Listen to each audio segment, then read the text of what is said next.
उपग्रह घूमते रह गए, CIA देखती रह गई, और पोखरण में परमाणु विस्फोट पर परमाणु परीक्षण हो गया। दुनिया चंपत रह गई, क्योंकि अटल जी ने, भारतीय जनसंघ ने परमाणु बनाने की का संकल्प अपना बहुत पहले व्यक्त किया था। देश को कमजोर नहीं रहने देंगे, और तब दुनिया के दादाओं ने प्रतिबंध लगाए थे हमने, आर्थिक प्रतिबंध। अटल जी ने इंडिया रिसर्जेंट बॉन्ड जारी किए, और क्या दुनिया से सहायता नहीं मिल रही। मैं भारतीय जहां भी हूं उनसे अपील करता हूं, रिसर्जेंट इंडिया बॉन्ड में पैसा लगाए। देखते ही देखते धन की बरसात होने लगी। अटल जी जितने नम्र थे, देश की सुरक्षा और देशभक्ति के मामले में उतनी कठोर थे। वो दुनिया के दादाओं के सामने झुके नहीं, और अंत में सबको आर्थिक प्रतिबंध हटाने पड़े। संयुक्त राष्ट्र संघ में भाषण देना था। अब उस समय लोग कहते थे कि हिंदी में बोलोगे तो लोग कहेंगे कि कैसा आदमी है। अटल बिहारी वाजपेयी थे जो संयुक्त राष्ट्र संघ में हिंदी में जाके बोले, निज भाषा की उन्नति है सब उन्नति को मूल। हिंदी को प्रतिष्ठित किया, केवल हिंदी को नहीं, हमारे स्वाभिमान को प्रतिष्ठित किया श्रीमान अटल बिहारी वाजपेयी जी। ग्रामीण सड़कों की कल्पना नहीं करते थे लोग, पैसा नहीं है, पैसा नहीं है, पैसा नहीं है। मैं 1990 में पहली बार MLA बना। जो जनता सड़क की बात करे तो पसीना छूटता था, पैसे ही नहीं था, सड़क कहां से बनाएंगे गांव में। अटल जी ने प्रधानमंत्री ग्रामीण सड़क योजना बनाई, और पैसे का इंतजाम बहुत आसानी से, डीजल पर सेस 50 पैसे या कितना लगाया था। गांव में सड़कों का जाल बिछना शुरू हो गया। गांव की हालत बदलने का, कनेक्टिविटी के मामले में श्रेय किसी को है तो श्रीमान अटल बिहारी वाजपेयी जी को। स्वर्णिम चतुर्भुज योजना, पूरे भारत को रोड कनेक्टिविटी देना, यह अटल जी की बहुत बड़ी देन है। देश की समृद्धि बिना सड़कों के नहीं आ सकती। केवल इतने ही नहीं, चौतरफा भारत का विकास, विकास की अलग दृष्टि, विकास की अलग दिशा, और उसके लिए अर्थ की व्यवस्था सब अटल जी ने की। देश का बदलना सही मायनों में हुआ अटल जी के प्रधानमंत्री बनने के बाद। सिद्धांतों से कभी उन्हें समझौता नहीं किया। मानवीय गुणों से तो ऐसे भरे थे। मुझे दो छोटी घटनाएं, उनकी जगह मैं सांसद बना,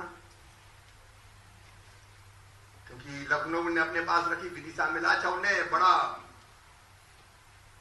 फेयर फैसला किया। उन्होंने कहा था भाई 2 जगह से लड़ रहा हूं, जहां से ज्यादा वोट से जीतूंगा वो सीट रखूंगा। मतलब लखनऊ से ज्यादा प्यार विदिशा से नहीं, ऐसी बात नहीं थी। जहां से ज्यादा वोटों से जीतूंगा वो रखूंगा, सिद्धांत। अब विदिशा से जीते वो 1,04,000 से, और लखनऊ से जीते वो 1,14,000, 12,000, 14,000। हम कहा विदिशा रख लो साहब, बोले नहीं भाई, अब वोट वहां ज्यादा मिले तो लखनऊ जाना पड़ेगा। उस समय मैं विधायक था, युवा मोर्चे का प्रदेश अध्यक्ष था, 1.25 साल विधायक बने हुआ था। मेरी बिल्कुल इच्छा नहीं थी लोकसभा लड़ने की। तो मैंने, जब मुझे कहा कि तुम्हें चुनाव लड़ना है, पटवा जी मुख्यमंत्री हुआ करते थे, मैंने कहा नहीं भाई साहब, मैं कहा चुनाव ना लड़ूंगा, कि 1.25 साल तो विधायक बने हुआ है। बाद में फिर मुझे अटल जी ने फोन किया, लड़ो भाई,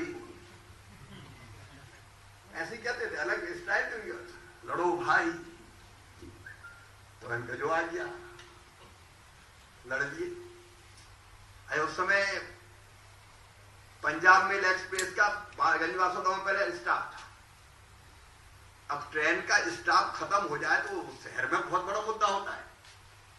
अब राष्ट्रीय स्तर की तो बड़ी समस्या वो होती नहीं है, बासोदा वाले कहेंगे ट्रेन का स्टॉप बंद हो गया, कैसे सांसद को रुकवाओ। अब हमने बड़ी कोशिश की है, पहले सांसद बने थे, जाफर शरीफ रेल मंत्री थे, हमने कोशिश की तो शरीफ साहब सुने ही नहीं।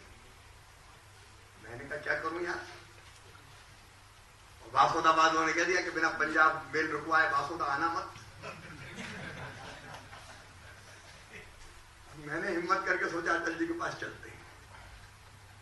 मन में थोड़ा डर भी लगा कि कहेंगे ट्रेन के स्टाफ से मेरे पास आया है, लेकिन मैं संसद में, उनका कक्ष था, प्रमुख नेताओं को भी, समितियों के अध्यक्षों को भी कक्ष मिलते हैं संसद में, सरकार अपनी नहीं थी उस समय,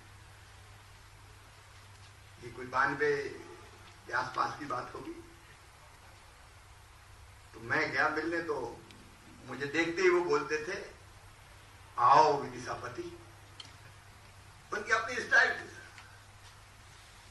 जब मैं जीत के गया तो बहुत वोटों से जीते भाई। फिर मैं गया कि भाई साहब वो आपकी सीट मैंने संभाली, काम करना पड़ेगा। बोले बताओ। तो मैंने कहा गंजवासोदा में पंजाब में रुकती थी, उसका स्टाफ बंद हो गया, स्टाफ करवाओ। अटल जी ने पता किया कि जाफर शरीफ संसद के कमरे में है कि नहीं। मैंने कहा ज्यादा से ज्यादा अटल जी ये करेंगे, या तो ये कहेंगे क्या बात करते हो ट्रेन का स्टाफ, सांसदों खुद ही बात कर लो। अटल जी ने पता करवाया, जाफर शरीफ कमरे में थे। बोले चलो। मैंने कहा कहां? बोले जाफर शरीफ के पास। उठ के चलती है। मैं उनके पीछे पीछे दूसरे कमरे में, तो जाफर शरीफ तो उठ के खड़े हो गए कि अटल जी क्या बात है? बोलो पंजाब मेल का स्टाफ गंजवासोदा में होना है। बोले इसके लिए आप आए? कह देते, कहलवा देते। बोल रहे नहीं, ये विदिशापति आया है। और मैं वहां से डर चुका हूं। दूसरे दिन से पंजाब मेल का स्टाफ गंजवासोदा में हो गया। कितनी छोटी बात थी। मैं इतने बड़े राष्ट्रीय नेता के लिए एक ट्रेन का स्टाफ, जिसको भेजते हो कि नहीं दुनिया का नेतृत्व करना तो प्रतिनिधिमंडल के मुखिया बन के जाओ, लेकिन फोन नहीं किया, उठ के चले गए। तो इसको कहते हैं अहंकार शून्यता। कहा जाए फोन कर देंगे, और मैं भी कहा कहूं किसी से कहलवा दूंगा, पीएफ ये कर देगा। एक नहीं, ऐसे अनेकों संस्मरण। मेरा एक्सीडेंट हो गया 1998 के अंत में, 8 फ्रैक्चर हुए शरीर में। अभी लगता नहीं है कि फ्रैक्चर बना हूं मैं, लेकिन 8 जगह से टूट गया मेरा शरीर, नट बोल्ट डले हुए हैं। मुझे सूर्य नमस्कार में पूरा झुकने में दिक्कत होती है। 45 दिन में बॉम्बे, पहले 9 दिन हरा चरायू में, बात बनी नहीं क्योंकि बड़ी कॉम्प्लिकेटेड जगह से हड्डी टूटी थी कूल्हे की। तो फिर तय किया कि डॉक्टर ढोलकिया है बॉम्बे में, बम्बई अस्पताल में, वो कर देंगे। अब उस समय ही फिर एक वोट से सरकार गिर गई थी। मैं स्टेचर पे गया था उस समय मुंबई से वोट डालने। राजमाता जी भी बीमार थी, तो वो भी आई थी। मैं तो बिल्कुल स्टेचर पे लेट के लदा हुआ गया था वोट डालने। एक वोट से सरकार गिर गई, चुनाव आ गए। अब मैं बिस्तर पे पड़ा, मैंने सोचा कि अब चुनाव लड़ना अपने बस का होगी। इसलिए मैंने अटल जी को ही फोन किया कि भाई साहब विदिशा में कोई नया उम्मीदवार ढूंढना पड़ेगा। मैं तो बिस्तर पर पड़ा हूं, अब मेरे बस का चुनाव लड़ना नहीं। अटल जी ने कहा खीर में इकट्ठे और महेरी में न्यारे ये नहीं चलेगा।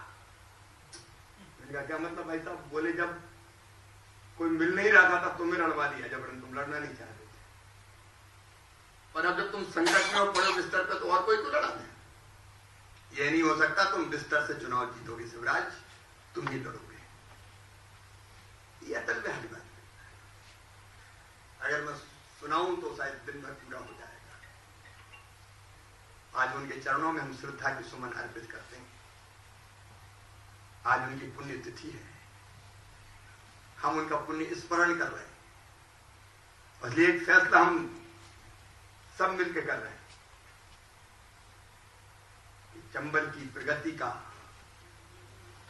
जो आधार बनने वाला है, चंबल प्रोग्रेस वे, उसका नाम अटल बिहारी वाजपेयी चंबल प्रोग्रेस वे के नाम से,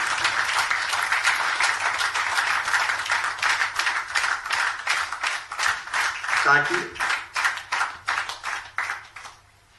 उस क्षेत्र की प्रगति और विकास की जब भी चर्चा हो,